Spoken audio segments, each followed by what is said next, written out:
Boa tarde, me chamo Ayla Souza Caldas, sou estudante do segundo ano do ensino médio, Colégio São Luís, e hoje faremos uma entrevista com Felipe Brito sobre racismo ambiental. Você apresenta um pouco para nós? Bom, eu sou o Felipe Brito, eu sou presidente e fundador do Maré de Março, um movimento socioambiental daqui da ilha de Taparica, e me considero, um ativista dos direitos humanos e dos direitos ambientais. Certíssimo. Então vamos começar. Primeira pergunta. O que é racismo ambiental e como ele se manifesta nas comunidades mais vulneráveis? Excelente pergunta. É justamente isso, o racismo ambiental tem tudo a ver com quem está mais vulnerável a eventos climáticos extensos, extremos, as mudanças climáticas, os problemas que a gente tem com inundações, falta de água, seca. Os dados analisados ao longo dos últimos anos mostram que os principais afetados são populações pobres em bairros de subúrbio, em lugares que não tiveram a chamado planejamento urbano adequado. E essas pessoas são majoritariamente negras e isso causa um recorte racial. Daí o termo que foi criado na década de 80 pelo Benjamin Júnior, que é racismo ambiental. E às vezes as pessoas só em ouvirem essa palavra, racismo, elas já travam um negacionismo e não conseguem escutar do que se trata. Mas esse é um assunto que fica muito evidente se a gente prestar um pouquinho de atenção ao nosso redor, seja onde a gente estiver no mundo hoje. Verdade. Em Itaparica, onde pode ser possível ver esse preconceito? E quais as comunidades mais atingidas por ele aqui em Itaparica? Nós estamos agora no mês de agosto, um mês bem complicado, com volumes de chuva, chuvas inesperadas, e um volume denso. E aqui, onde a gente está agora, nas ruas do Centro Histórico de Itaparica, você não percebe os impactos dessa chuva. Entretanto, em diversas localidades, ocorre o inundamento das casas. E isso é um dado silencioso, porque isso acaba não chegando à grande mídia e só quem mora na região é que conhece. Essas pessoas, como eu disse, estão ali abaixo da linha da pobreza, essas pessoas estão nos cantos da ilha, onde não é turístico e não é visualizado. Então, uma simples chuva, ela já impacta a vida dessas pessoas e configura justamente esse racismo ambiental. Porque o governo, e isso eu não estou falando da prefeitura de Itaparica, eu estou falando do poder público de maneira geral. A gente tem uma lógica onde a gente vai investir em infraestrutura, saneamento básico e todas essas questões nas áreas mais nobres da cidade, E, consequentemente, você cria de novo esse recorte de quem é o afetado pela condição do racismo ambiental e pelos problemas, de uma simples chuva. Mas eu posso falar de uma outra questão que é um pouco mais complexa, na verdade duas, que seguem a mesma linha, mas que são bastante diferentes. Aqui em Itaparica a gente tem a exploração de gás e de petróleo, Pouca gente sabe disso, mas Itaparica é um primeiro lugar, na verdade o terceiro poço comercial de petróleo do Brasil. A exploração de petróleo começou aqui em 1942, significa que a gente está falando aí de 80 anos de exploração de petróleo, isso é mais tempo que a Petrobras existe e acontece até os dias de hoje. E o poço de petróleo que a gente tem hoje, que tem o maior risco de vazar, de acontecer um problema de larga escala, ele fica justamente muito próximo ali da comunidade do Mangue Seco, bem no meio do manguezal. E aí a pergunta, se esse poço vazar, quem serão os principais afetados e primeiramente afetados por esse impacto ambiental? Justamente as pessoas de baixa renda que precisam do mangue para sobreviver, comunidades tradicionais, pescadores e marisqueiras, e também a parte mais pobre da população que mora na zona imediata a essa exploração de petróleo. Mas às vezes, nem quando o problema surge numa parte menos privilegiada da cidade, ou quando ele surge numa parte mais privilegiada da cidade, também não significa que são as pessoas da classe mais alta que vão ser afetadas por ele. No caso específico da bioinvasão das medusas Cassiopeia andrômeda, ali na praia do Sacatá. É uma zona de turismo, ali fica o restaurante Manguezal, que é um dos restaurantes mais famosos da cidade, está a 10 minutos de caminhada do centro histórico, e ali aconteceu dois problemas diferentes. O assoreamento das praias levou à reabertura de uma saída do rio, mudando a foz, então houve um fechamento ali, Então os pescadores que acessavam aquela área, entravam com seus barcos para resguardar da chuva e das tempestades, eles não podem mais fazer porque o rio mudou e fechou a possibilidade deles entrarem e saírem. E aí isso deu lugar a uma bioinvasão da Cassiopeia andrômeda. Então quem está prejudicado é justamente o pescador e a marisqueira que mora ali perto e que usava aquele rio para tirar o seu chumbinho, para tirar o seu siri, e hoje não pode mais fazer porque está tomado de medusas. A gente passa por cima das medusas pela ponte e vai para a praia ao lado tomar banho. O pescador não, ele perdeu o mangue mais próximo da casa dele, então ele tem que passar a se deslocar para mais longe e com isso aumenta o custo e o tempo de trabalho dele. Então o racismo ambiental ele se demonstra nesse sentido, aqui em Itaparica e como eu falei antes, em escala global, né, tem muito mais a ver com quem é prejudicado pelos eventos climáticos extremos ou, por exemplo, com chuvas torrenciais que acontecem sempre aqui. Quais os principais fatores que contribuem para a injustiça ambiental atualmente em Itaparica? Eu acho que é esse entendimento que a gente tem de construir uma cidade para quem visita e não de construir uma cidade para quem mora. E também a diferença que a gente faz sobre quem que merece receber um investimento ou não, né? A gente conhece muito pouco da nossa cidade, né? Como estudante, durante até pela minha passagem lá pelo São Luís, eu vi muito isso, né? Um desconhecimento total do que era a ilha, onde estão as suas comunidades e onde vive a grande parte da sua população, né? Quando a gente pega a Avenida Beira-Mar, a gente passa ali, vê a praia, vê aquelas casas, elas não representam nem 10% da comunidade de Amoreiras e Ponta de Areia. A comunidade está toda atrás nas ruas que ninguém vê. E é justamente nessas ruas que acontecem esses problemas, né? Do racismo ambiental, do problema de violência, segurança pública.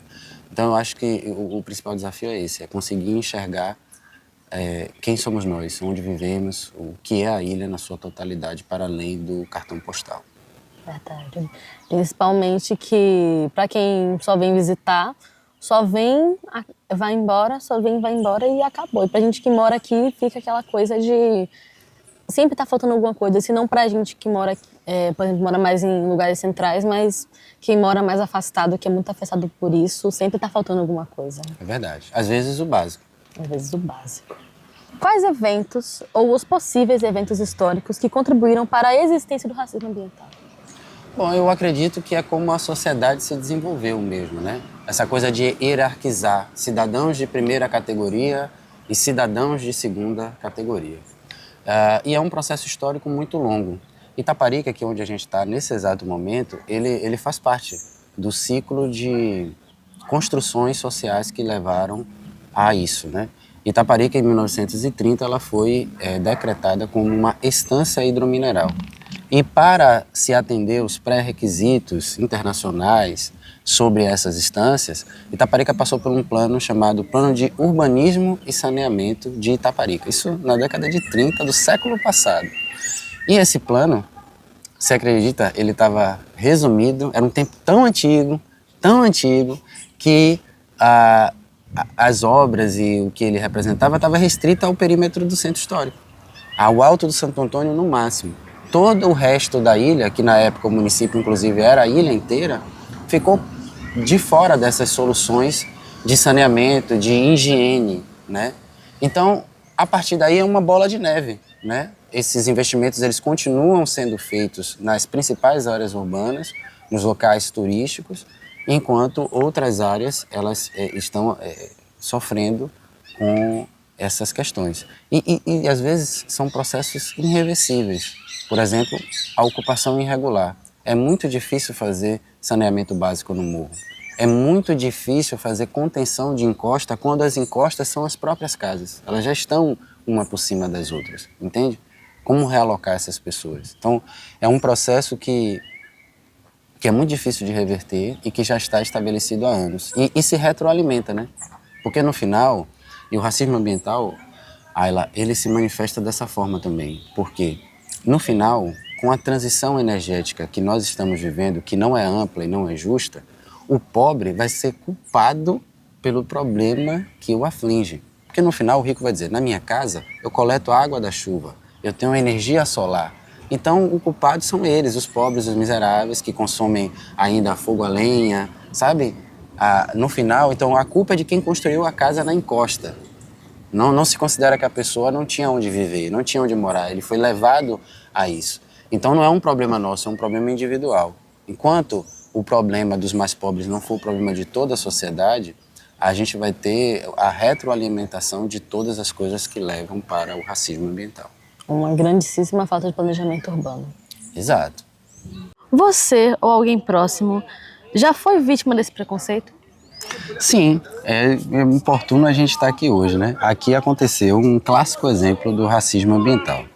Atrás da gente aqui, bem exatamente ali naquele manguezal, parece preservado, né? Ali atrás foi instalada uma ação de liquefação de gás. O que seria isso? Grandes máquinas que transformavam o gás natural extraído do chão diretamente em GLP, gás liquefeito de petróleo. Aquele que a gente usa em casa, naquele botijão azul. Esse processo acontecia bem aqui. A tecnologia era super inovadora, as máquinas foram caras, caríssimas, mais de 10 milhões de reais. Só que o som produzido era um som estorrecedor. Era muito ruim e ao longo do tempo deixava a pessoa com dor de cabeça. Qual é a comunidade que está do lado? A comunidade das mais pobres, né, do centro urbano da cidade. É justamente a comunidade do Mangue Seco. Então as pessoas que residem aqui, que pescam aqui, estavam profundamente incomodados por esse som, porque eles estavam vindo mais perto. Lá no centro histórico, esse som também estava incomodando.